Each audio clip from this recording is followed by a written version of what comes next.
Jesús. El Señor le bendiga, hermanos. Amén. El Señor le bendiga más. Amén. Damos gracias a Dios por el privilegio que nos concede de poder estar aquí en esta hermosa noche.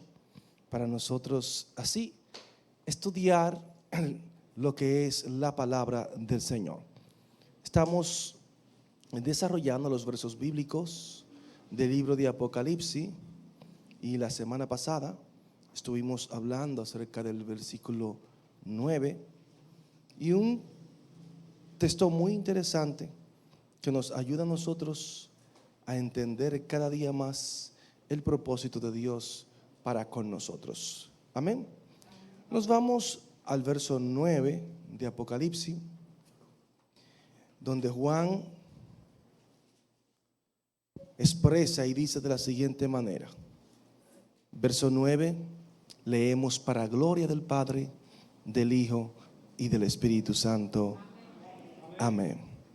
Yo, Juan, vuestro hermano y copartícipe vuestro en la tribulación, en el reino y en la paciencia de Jesucristo. Estaba en la isla llamada Patmos por causa de la palabra de Dios y del testimonio de Jesucristo. Dice verso 10: yo estaba en el Espíritu en el día del Señor y oí detrás de mí una gran voz como de trompeta que decía: yo soy el alfa y el omega, el primero y el último. Escribe en un libro lo que ves y envíalo a las 7 iglesias que están en Asia: Éfeso, Esmirna, Pérgamo, Tiatira, Sardis, Filadelfia y la Odisea. Y me volví para ver la voz que hablaba conmigo, y vuelto vi 7 candeleros de oro, y en medio de los 7 candeleros a uno semejante al Hijo del Hombre, vestido de una ropa que llegaba hasta los pies y ceñido por el pecho con un cinto de oro. Su cabeza y sus cabellos eran blancos como blanca lana, como nieve, sus ojos como llama de fuego, y sus pies semejantes al bronce bruñido, refulgente como un horno, y su voz como estruendo de muchas aguas. Tenía en su diestra 7 estrellas, de su boca salía una espada aguda de 2 filos, y su rostro era como el sol cuando resplandece en su fuerza. Cuando lo vi, caí como muerto a sus pies, y él puso su diestra sobre mí, diciéndome: no temas, yo soy el primero y el último, y el que vivo, y estuve muerto, mas he aquí que vivo por los siglos de los siglos. Amén. Y tengo las llaves de la muerte y del Hades. Escribe las cosas que has visto, y las que son, y las que han de ser después de estas. El misterio de las 7 estrellas que has visto en mi diestra, y de los 7 candeleros de oro. Las 7 estrellas son los ángeles de las 7 iglesias, y los 7 candeleros que ha visto son las 7 iglesias. Señor, gracias por tu palabra, Señor. Te damos las gracias, mi Dios. Y te pedimos, Dios mío, que sea usted permitiendo que esta palabra podamos compartirla, Señor, con amor, compartirla con sabiduría, compartirla con entendimiento. Que este pueblo, Señor, pueda ser edificado, Dios mío, poderosamente, Señor, para gloria y honra de tu nombre. Gracias por todo, mi Dios, en el nombre de Jesús. Amén y amén. ¿Se pueden sentar, mis amados? Pues comenzamos ya con el verso 10. El verso 10 nosotros lo desarrollamos y quedamos inconcluso, donde Juan expresa y dice que yo estaba en el Espíritu en el día del Señor, y hablamos de lo que es estar en el Espíritu. Hablamos de la experiencia que tuvo el apóstol Pedro en un momento determinado, donde el Señor le permite un momento de oración, tener una experiencia profunda. Amén. Donde tiene la visión y el Señor 3 veces le revela una gran verdad que él necesitaba saber. También tenemos al mismo apóstol Pablo también, que nos relata Así como Pedro tuvo ese éxtasis, Pablo tuvo también una visión. Como muchos teólogos exégetas entienden, que posiblemente Pablo pasó por una experiencia de muerte cuando fue apedreado en Listra, que lo dejaron como muerto, y posiblemente en esa experiencia es que Dios le permite llegar a los cielos. Dese cuenta que la experiencia es tan profunda que el apóstol Pablo anhelaba quedarse en el lugar que él estaba, pero por causa del evangelio él entiende que debe seguir aquí dando fruto y llevando el mensaje del evangelio. Entonces sabemos que otros profetas, como el profeta Ezequiel, que fue un hombre que tuvo revelaciones tan profundas, el profeta Isaías, y vemos allí estos profetas que Dios les permitió experiencia tan profunda, así como el apóstol Juan, que dice que estaba en el Espíritu en el día del Señor. Lo que sabemos es que era una experiencia bien profunda en la cual estaba el apóstol Juan. Pero estuvimos dialogando acerca de lo que es el día del Señor, y decíamos que muchos confunden el día del Señor con el Shabbat, con el sábado. Otros dicen que el día del Señor es el domingo, ya que algunas traducciones, pues en el idioma latín hablan del domingo. Esas traducciones latinas pues muchas veces hacen alusión, y por eso muchos han determinado que fue el domingo. Le decía y explicábamos que esto no es así, dimos los detalles, el por qué, y hablábamos que el día del Señor es un día en el cual el Antiguo Testamento nos habla del mismo, y también el Nuevo Testamento hace alusión a ese día del Señor. Y decíamos que ese día no es un día establecido por los hombres, no, ese día está dentro del Cairo de Dios, no del crono, porque cuando hablamos del crono ya es un tiempo determinado que sabemos con una fecha X cuándo va a suceder, pero en el Cairo, que es el tiempo que Dios establece cuando Dios quiere manifestarse y nadie puede cuestionarlo en su soberanía.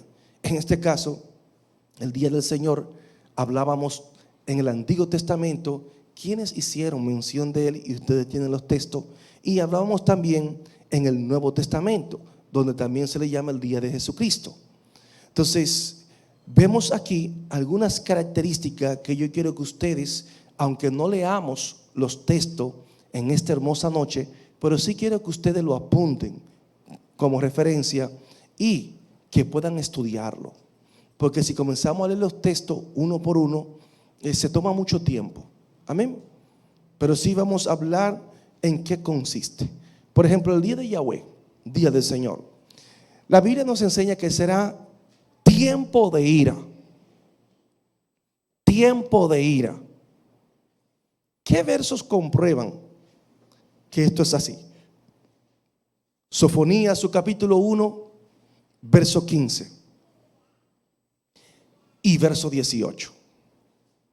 Sofonías, su capítulo 1, verso 15 y verso 18. Tiempo de ira.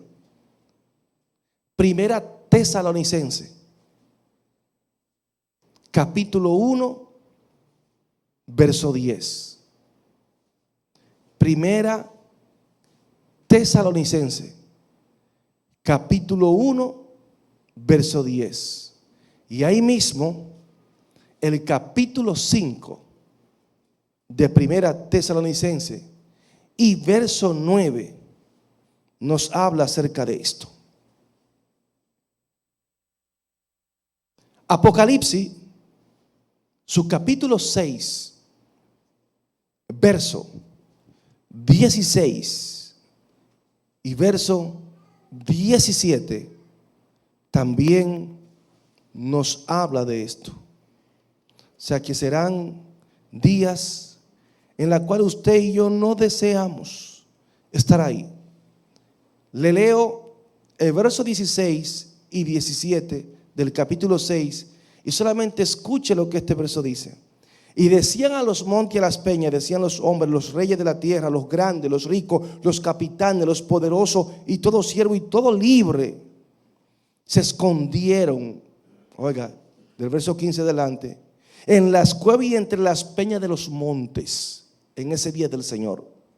Y decían a los montes y a las peñas, caed sobre nosotros y escondednos del rostro de aquel que está sentado sobre el trono y de la ira del Cordero, porque el gran día de su ira ha llegado, y ¿quién podrá sostenerse en pie? No es cualquier día. No es cualquier día. ¿Y sabe qué me impacta? Que habla de la ira del Cordero. ¿Qué es lo más manso que nosotros conocemos? Un corderito. Sin embargo, ahora en su manifestación, ese Cordero está airado. Está airado con aquellos que lo rechazaron. Está airado con aquellos que vivieron una vida pecando deliberadamente y que en ningún momento le interesó obedecer y someterse a la voluntad del Señor. Está airado por muchos que se burlaron de los cristianos, del evangelio, que negaron la existencia de Dios. Por una sociedad que no tomó a Dios en consideración para nada y que hicieron sus propios dioses y deidades. Por eso ustedes ven este momento de manifestación de ira. Y los hombres saben que pecaron y que están mal y que hay retribución para ellos. Por eso ustedes lo ven que se andan escondiendo.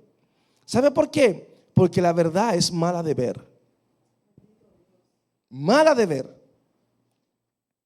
Apocalipsis 11:18. Apocalipsis 14:10.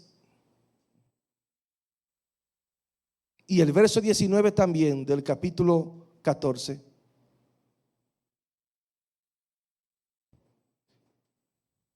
Repito, Apocalipsis 14:10 y también el verso 19. Apocalipsis capítulo 15, verso 1 y verso 7.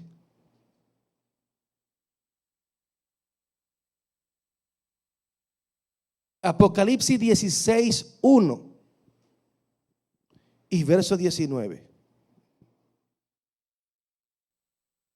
Tiempo de ira. Todos esos versos que le he dado están relacionados con ese tiempo de ira. Y esto es bueno señalarlo porque hay personas que tienen un concepto solamente de un Dios de amor. ¿Me entienden? Un Dios que no va a castigar, un Dios que no manda a nadie al infierno, un Dios que todo es amor, que el hombre puede hacer lo que quiera hacer, pero Dios lo ama. Y estos versos son demasiado contundentes para nosotros creernos esa vil mentira.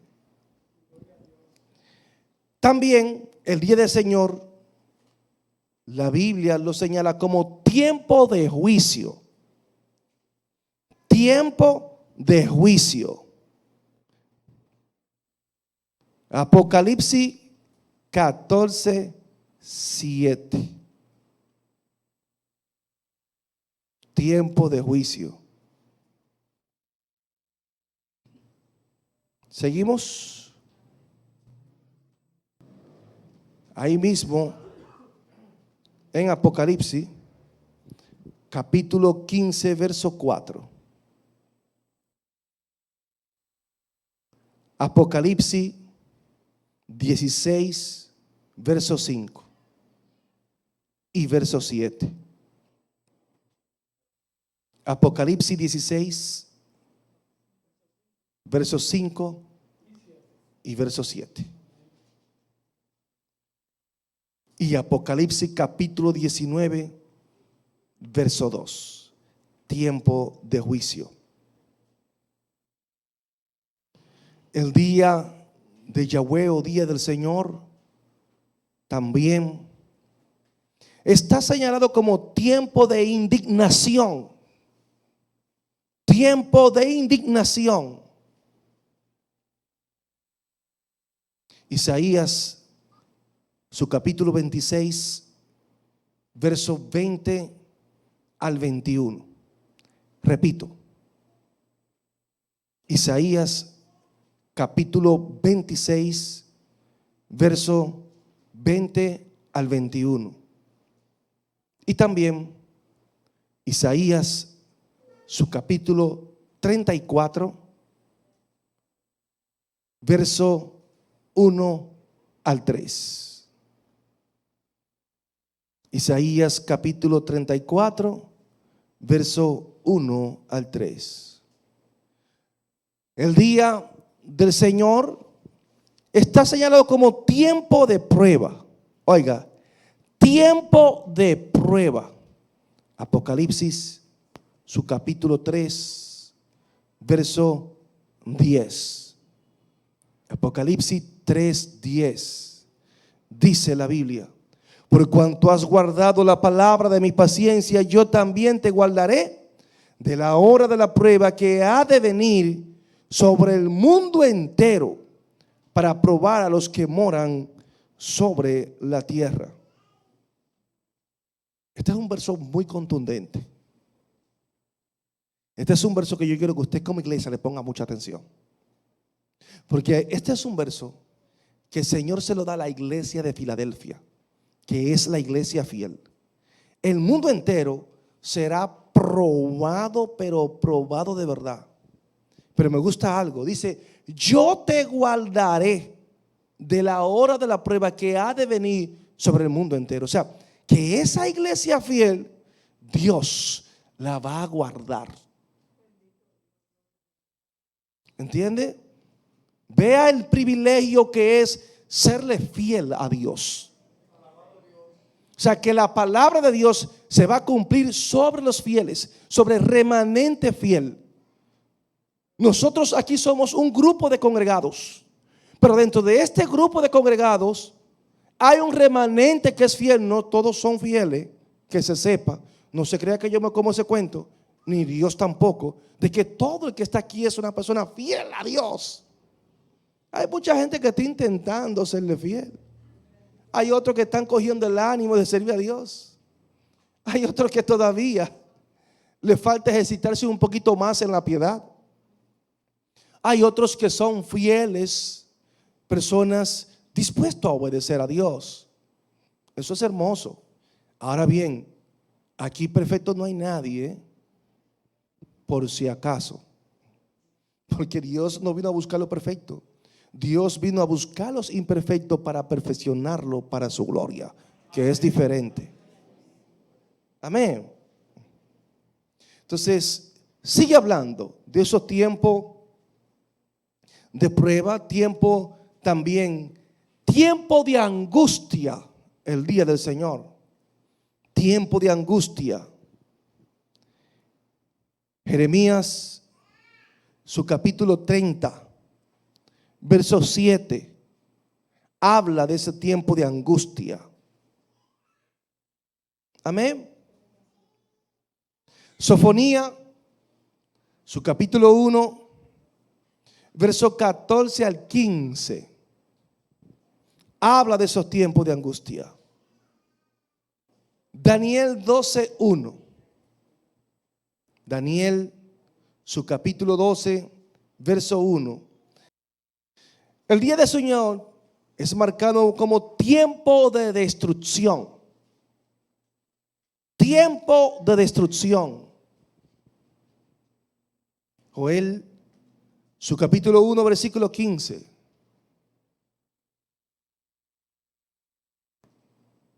El profeta Joel, capítulo 1, versículo 15. Y Primera Tesalonicense, su capítulo 5, verso 3.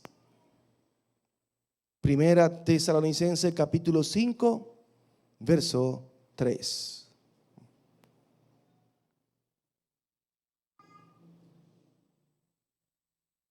El día del Señor es señalado como tiempo de tinieblas. Joel, su capítulo 2, verso 2. Tiempo de tinieblas.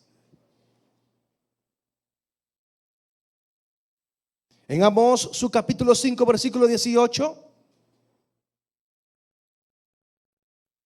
Sofonías, su capítulo 1, verso 14 al 18. Todo esto está relacionado con el día del Señor, como tiempo de tinieblas. También el día del Señor es señalado como tiempo de desolación. Tiempo de desolación.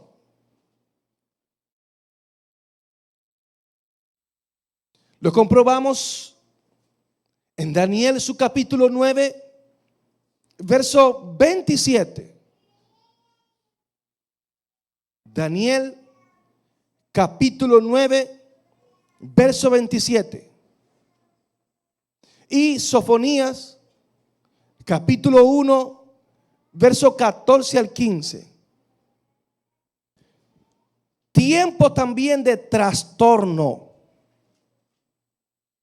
Tiempo de trastorno. Nos vamos a Isaías, su capítulo 24. Isaías, capítulo 24, verso 1 al 4.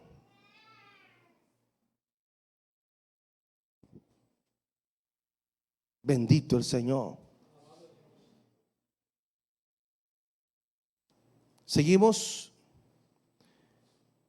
El día del Señor será tiempo de castigo. Ahí mismo, Isaías 24, 20 al 21. Una palabra poderosísima. Oiga cómo dice esta palabra. Temblará la tierra como un ebrio y será removida como una choza. Y se agravará sobre ella su pecado y caerá y nunca más se levantará. Acontecerá que en aquel día que Jehová castigará al ejército de los cielos en lo alto y a los reyes de la tierra sobre la tierra. Palabra fuerte, pero muy, muy fuerte. Entonces, en ese tiempo vamos a ver que la ira que desciende sobre el mundo no es algo que viene de los hombres. Es algo que viene directamente de Dios. Es Dios quien lo está permitiendo.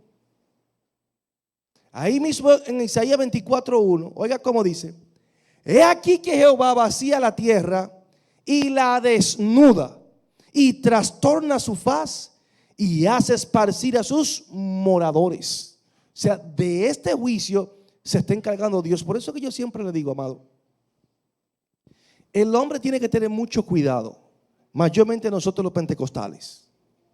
Cuando vemos algo malo que nos pueda suceder, inmediatamente estamos diciendo Satanás, Satanás y Satanás.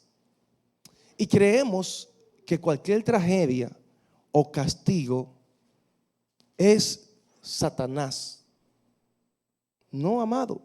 Vemos aquí que cuando Dios quiere castigar, Él lo hace y nadie puede cuestionarlo. Ahora la pregunta es, ¿castiga a Dios antojadizamente? No. Cuando Dios a nosotros muchas veces nos castiga y nos ala la soga, es para que nos volvamos a Él con una actitud de arrepentimiento. Y se lo hizo a Israel.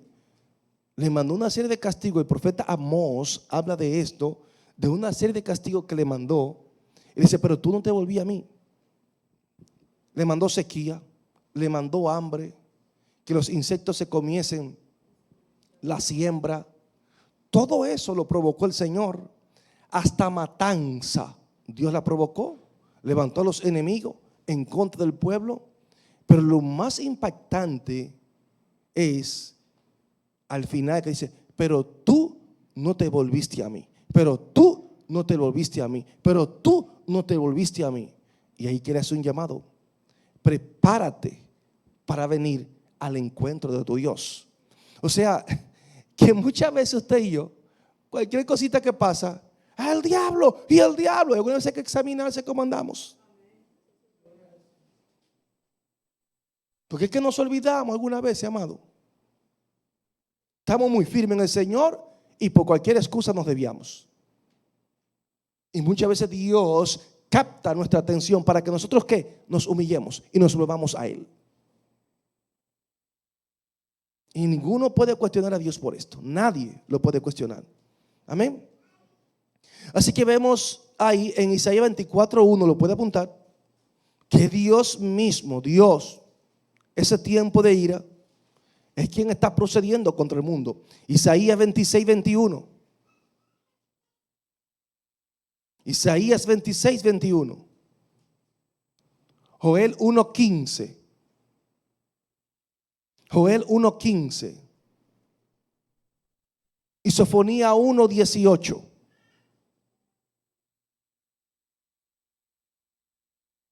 Eso es como referencia para que usted sepa que está ahí. Apocalipsis 6, 16, 17. Apocalipsis 6, verso 16 al 17. Apúntelo. Y ahí mismo Apocalipsis 11, 18. Ponga ahí 11, 18. Apocalipsis 14, 7. Solamente tiene que poner el número, ya porque te pone Apocalipsis. Y verso 10 y verso 19 del capítulo 14. Apocalipsis 15, 4. Apocalipsis 15, 4. Y también el verso 7. Apocalipsis, su capítulo 16, verso 1.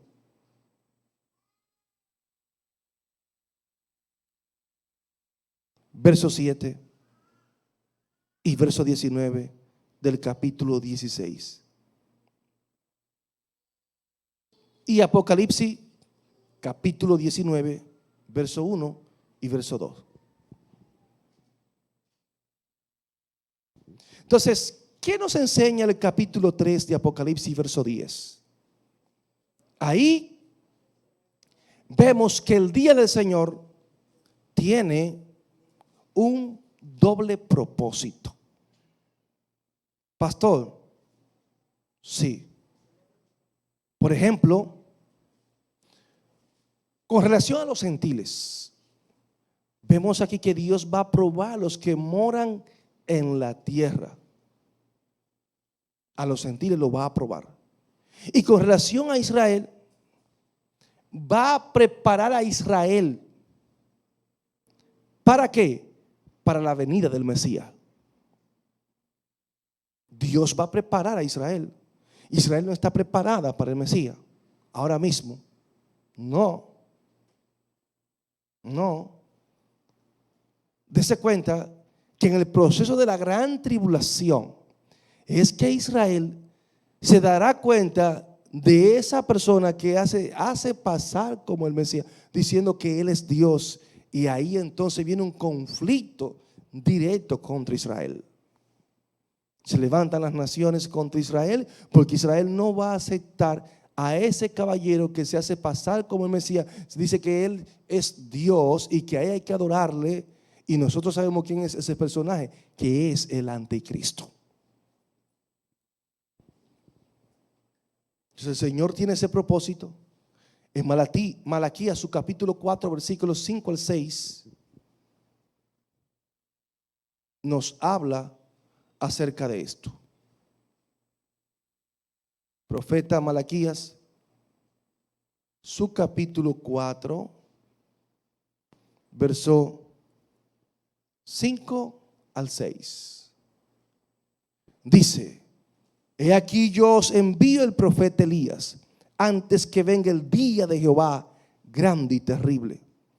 Él hará volver el corazón de los padres hacia los hijos y el corazón de los hijos hacia los padres, no sea que yo venga y hiera la tierra con maldición. Y ahí está hablando del gran día del Señor, del avenimiento del día de Jehová. ¿El propósito cuál es, amado? Traer salvación a los judíos. Romanos, su capítulo 11, verso 25 al 26, nos habla acerca de esto. La Biblia dice: porque no quiero, hermano, que ignoréis este misterio, para que no seáis arrogantes en cuanto a vosotros mismos, que ha acontecido a Israel endurecimiento en parte, hasta que haya entrado la plenitud de los gentiles. Y luego todo Israel será salvo, como está escrito: vendrá de Sion el libertador, que apartará de Jacob la impiedad. Amén. Ese es un trato especial que Dios tiene con Israel. Todo Israel será salvo. Bien. Ahora bien, este es un texto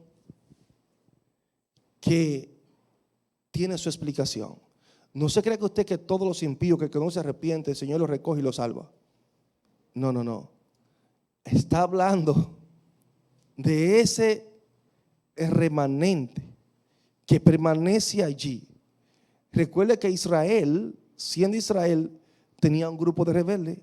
Moisés estuvo con un grupo de rebeldes que eran israelitas. Y vemos a través de la historia que los profetas que Dios levantó era tratando de hacer volver el pueblo a Dios. Amén. Entonces eso es lo que Dios va a hacer. Hay un pueblo que va a entender el mensaje, que esa incredulidad parcial, no total, que tiene, pues Dios le va a permitir a ellos que puedan ver con más claridad que Jesús es el Mesías. El Mesías que ellos tanto han esperado y que también rechazaron. Porque usted habla con un israelita hoy en día, si no es judío cristiano, y le rechaza rotundamente a Jesucristo y se lo presenta como un farsante. Los maometanos, los islámicos, no ven a Jesús como un farsante. No, es para que usted vea. Ellos reconocen a Jesús como un gran profeta, como el profeta más usado, que más milagro ha hecho en la tierra. Pero no lo ven como usted y yo lo vemos.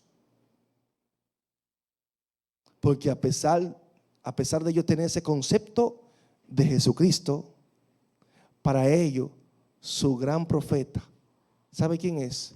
Mahoma. Hay que tener esto claro.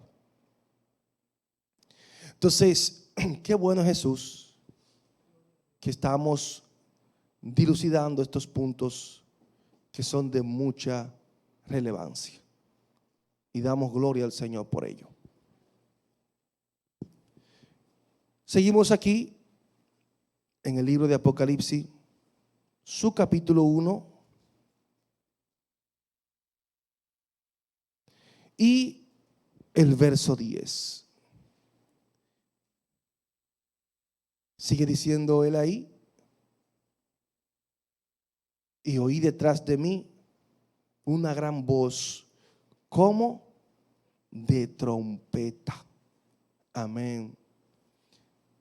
Él, a sus espaldas, escucha un sonido de trompeta, pero no cualquier sonido. Es un sonido que capta la atención de Juan tras él. Y oyó la voz, una voz fuerte, poderosa, un sonido potente. Asimismo, es una experiencia parecida al del profeta Ezequiel en el capítulo 3, versículo 12. Como referencia, Ezequiel 3:12,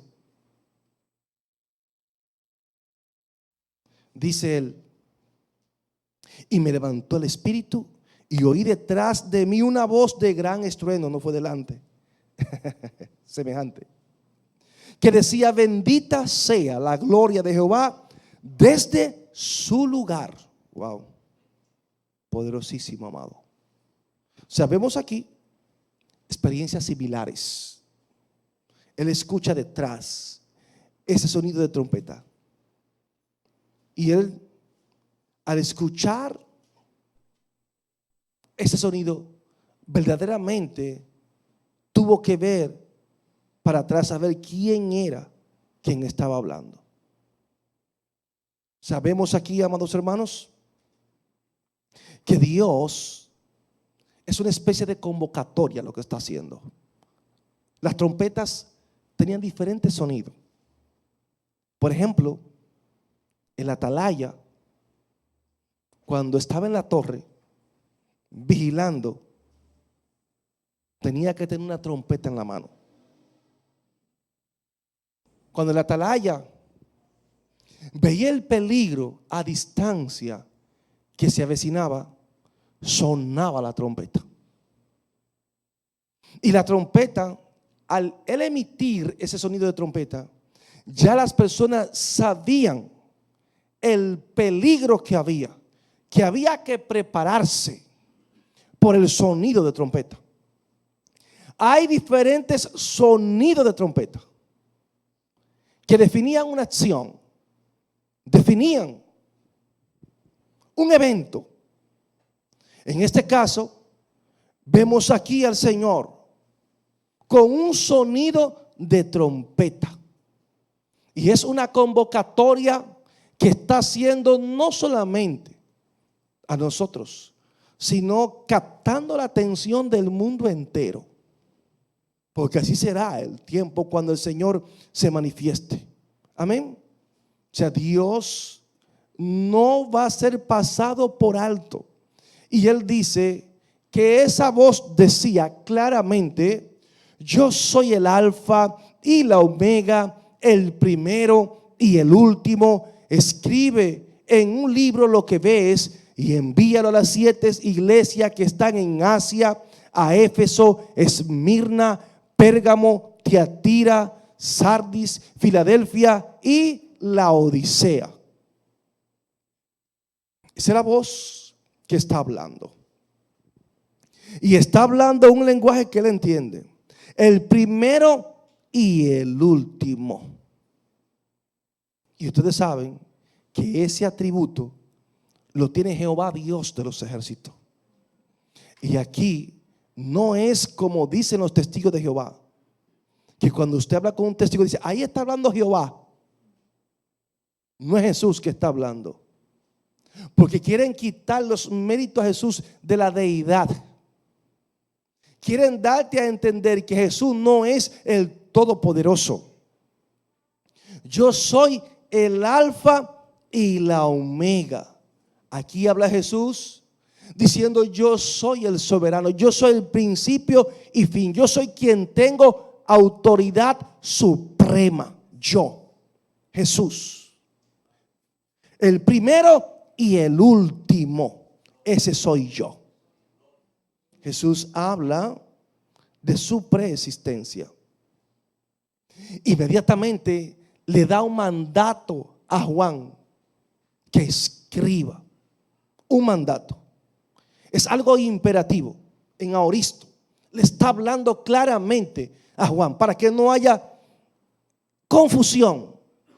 Entonces, es diciendo: tú tienes que cumplir con escribir lo que yo te voy a dar.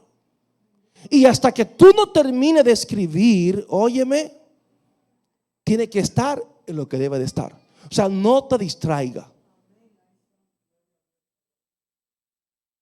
Que alguna vez nosotros nos dormimos, que Dios nos manda a hacer algo y ustedes se distraen en el camino. Eso nos pasa a todo. Entonces vemos aquí el Señor ordenando claramente: óyeme, la revelación que yo te voy a dar, tú tienes que escribirla. Escribirla. Y vemos que Dios es un Dios revelador y le da instrucciones para que Él escriba. Vemos que grandes hombres de Dios, el Señor le dio instrucciones. A Jeremías en su capítulo 1, versículo 1 y 2, le habló claramente acerca de esto. Jeremías en su capítulo 1, el Señor le hace un llamado, y el verso 1 y 2, el Señor habla a Jeremías. Lo pueden poner ahí como referencia. Y también el capítulo 36, versículo 1 y 2 de Jeremías. Entonces vemos aquí que a Juan se le da un mandato para que escriba ese material. Hay que escribir el rollo. Así se escribían los rollos. Ustedes saben que en aquellos tiempos no teníamos la facilidad que hoy tenemos de la imprenta, del bolígrafo, nada de eso. No, se escribía en papiro, diferentes, pero el papiro no es lo más usado. Y esos rollos, pues, Papá Dios permitía que se escribiesen a mano. Algunas veces, cuando yo estoy leyendo, yo me pongo a meditar y digo, pero Dios del cielo, la verdad que estos hombres tuvieron que escribir mucho. Porque miren lo pequeño que son las letras en la Biblia y la magnitud de estos escritos. Y estas personas tenían con tinta que ir escribiendo. O sea, no era tan sencillo, mi gente. No era tan sencillo. Algunas veces usted y yo nos sentimos que es mucho lo que tenemos que leer. Y aquellos que le tocó escribir.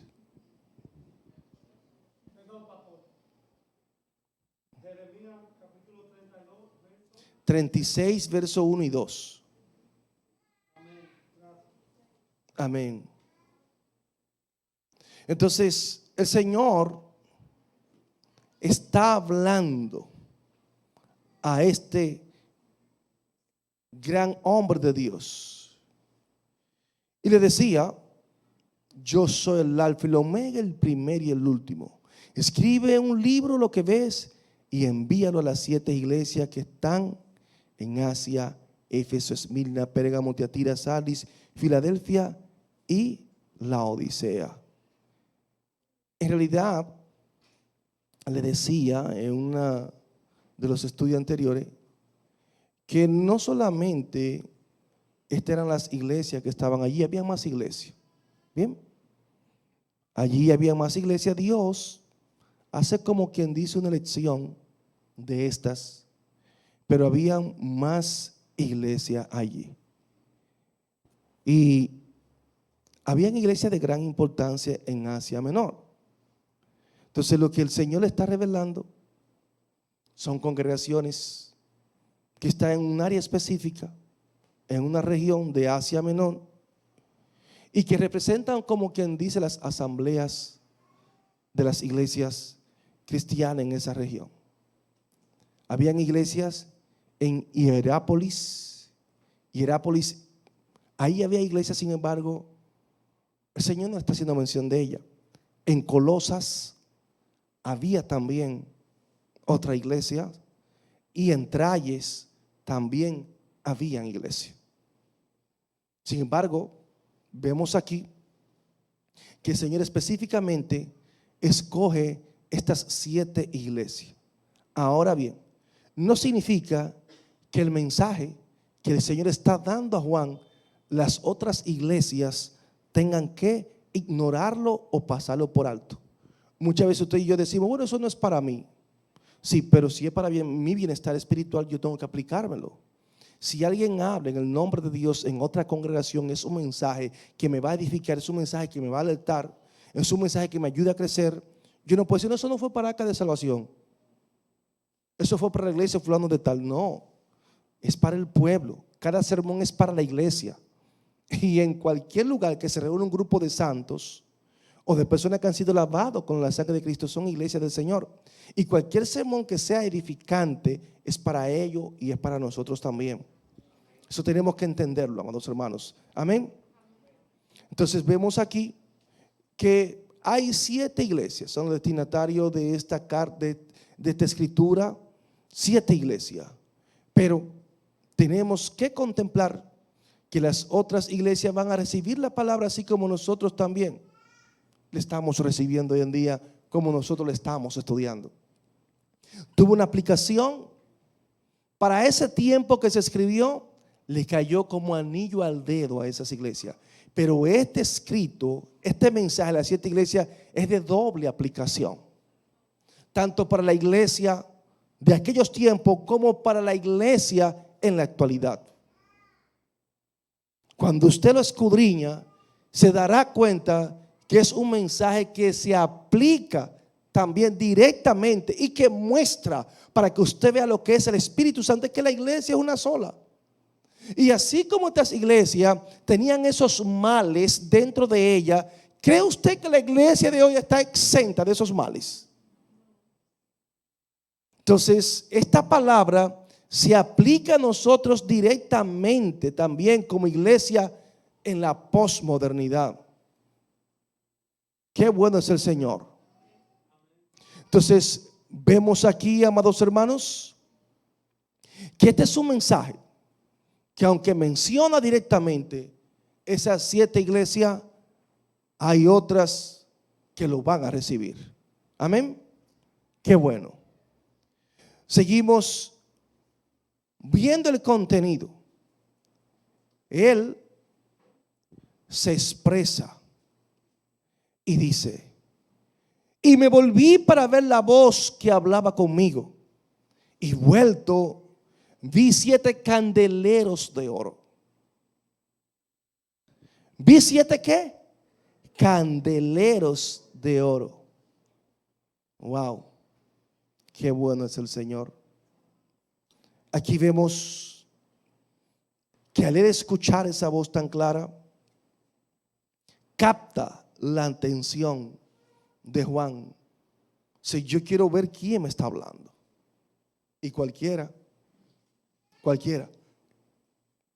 hizo un cambio de posición. No podía quedarse igual. Él habla de candelero. Y también vamos a ver ahí que también habla de candelabro. El candelabro, aunque se parecen, no es lo mismo. Se parecen, están relacionados, pero hay una diferencia entre ellos, sencilla, porque el candelero es una especie de utensilio que mantiene la vela derecha,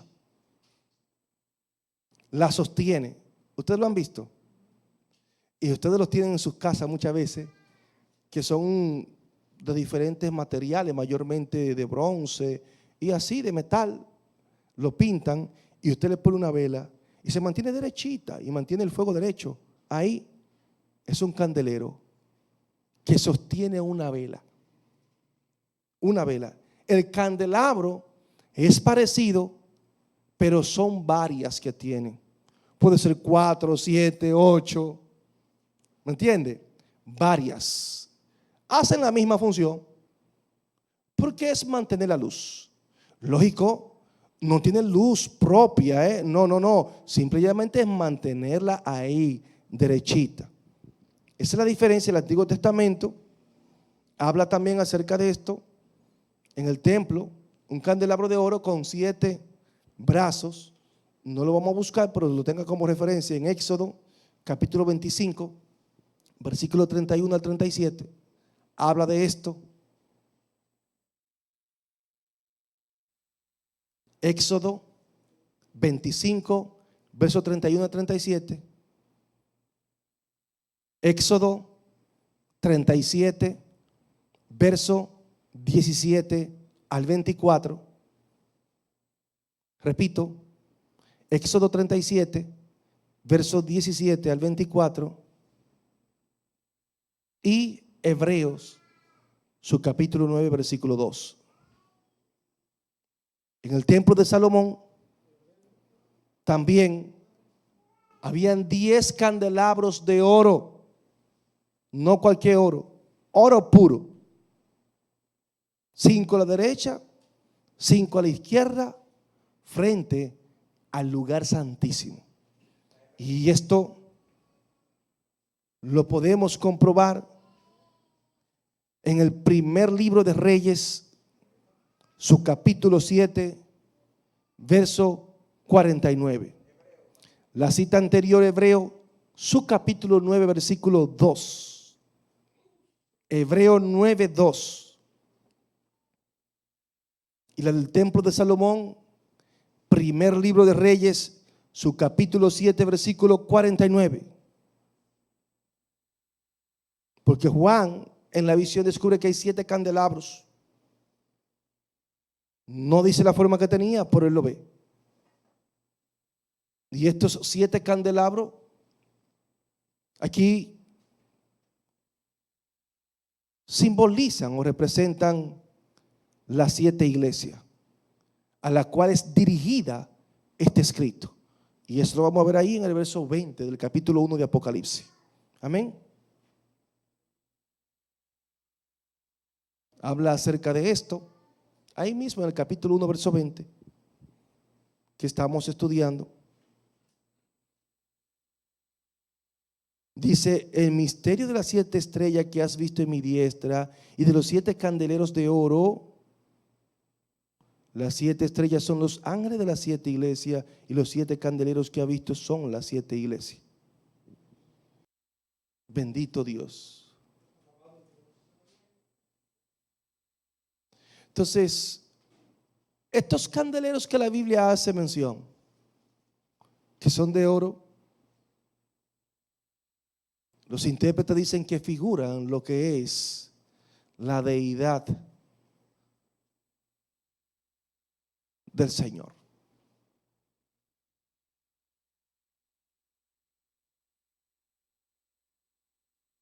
Y no diciendo que la iglesia es divina, sino que son propiedad de Dios.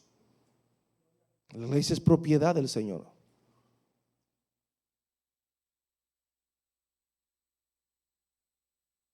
Esa es la revelación que en ese momento Dios le está dando a Juan.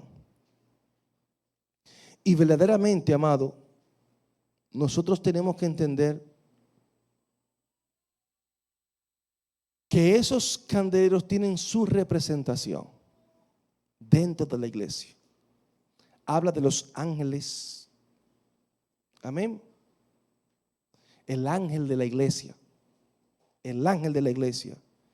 Que lo vamos a ver y entendemos que es el pastor quien está al frente, a quien Dios le llama a cuenta por lo que está pasando en la iglesia. O sea, un pastor no puede pasar por alto los males que hay en la iglesia, hay que corregirle y hacerle frente. Ustedes saben lo que le pasó a Elí, que no estorbó a sus hijos, no lo corrigió, le permitió que hiciesen lo que le diese su gana dentro del templo y trajo consecuencias. Y vamos a ver cuando el Señor comienza a hablar a las iglesias, dice que va a quitar el candelabro, o sea, la luz la voy a quitar. Entonces nosotros como iglesia tenemos que brillar en el mundo, no con luz propia, sino con la luz de Cristo. Porque estos candeleros no tienen luz propia. No. Hay que encenderlo. Ahora a nosotros nos enciende el Señor. Y esto es algo que nosotros como iglesia, amado, no podemos perderlo de vista. No, somos luminares en este mundo. Jesús en Mateo 5:14 nos llama que somos ¿qué? Luz del mundo. Es un compromiso que usted y yo tenemos, que somos luz del mundo. O sea, que usted y yo tenemos que tener una conducta que ilumine, que irradie luz a otros que están en tiniebla. El cristiano no puede manejarse como le da su gana, sino como Dios determina que debemos manejarnos. O sea, usted y yo no nos gobernamos, a nosotros nos gobiernan. Y el cristiano que no entiende que nosotros somos gobernados por una fuerza mayor, por una persona que está dentro de nosotros, que es el Espíritu Santo, amado, entonces estamos en problema. Porque algunas veces usted y yo somos cristianos, pero no queremos que el Señor gobierne nuestras vidas. Por eso, en Mateo 5:16 nos dice: así alumbre vuestra luz delante de los hombres, para que vean vuestras buenas obras y glorifiquen a vuestro Padre que está en los cielos. Eso es lo que nos dice a nosotros. Actuemos bien, es que somos luz. O sea, no es decirlo, es con los hechos que esto se demuestra. Amén. Y por eso en Filipenses 2:14 al 15, el apóstol Pablo dice: haced todo sin murmuraciones y contiendas, para que seáis irreprensibles y sencillos, hijos de Dios sin mancha, en medio de una generación maligna y perversa, en medio de la cual resplandecéis como luminares en el mundo. O sea, donde usted y yo, ¿sabe lo que es resplandecer? Usted y yo resplandecemos como luminares en el mundo. O sea, que tenemos que tener un testimonio. El creyente es una vida entregada totalmente al señorío, al gobierno de Dios en nosotros. Amén. Por eso, iglesia, no podemos estar con murmuraciones, porque las murmuraciones apagan la luz. Ustedes han visto, por ejemplo, yo experimenté en otros tiempos lo que era lámpara. Ahora es que hay inversores. Cuando se iba la luz, usted prendía una lámpara. Y la lámpara se usa una tijerita, porque la mecha, el pabilo de la lámpara, acumula ceniza. Y cuando acumula la ceniza, no arde mucho, no da mucha luz. ¿Y sabe qué hay que hacer? Cortarlo. Y cuando usted lo corta, Fran, usted sabe de eso, ¿verdad que sí? Ustedes saben que donde Fran vive o vivía, allá en Cambiazo, yo fui a la casa de él.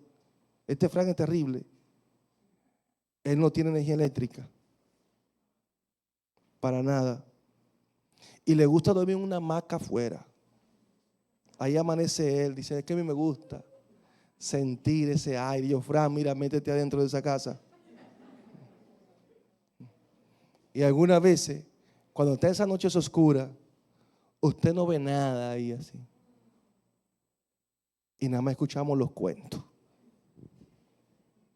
Fran, no se lo haga a esta gente que no van más por allá.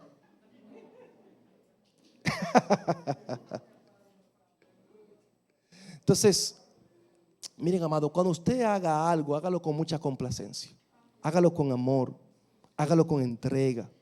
Amén. De verdad que es algo muy lindo. Ustedes saben lo que pasó en Hechos, su capítulo 6, versículo 1. Las murmuraciones. Que mira, siempre hay gente que anda murmurando al otro porque no hace, pero ellos no hacen nada. No tienen iniciativa.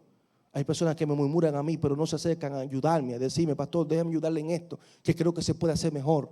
Pero es muy bueno. Si el pastor no hace aquello, no hace esto, o debiera hacerlo así, dame esa idea, dámela bien, siéntate, porque somos un cuerpo.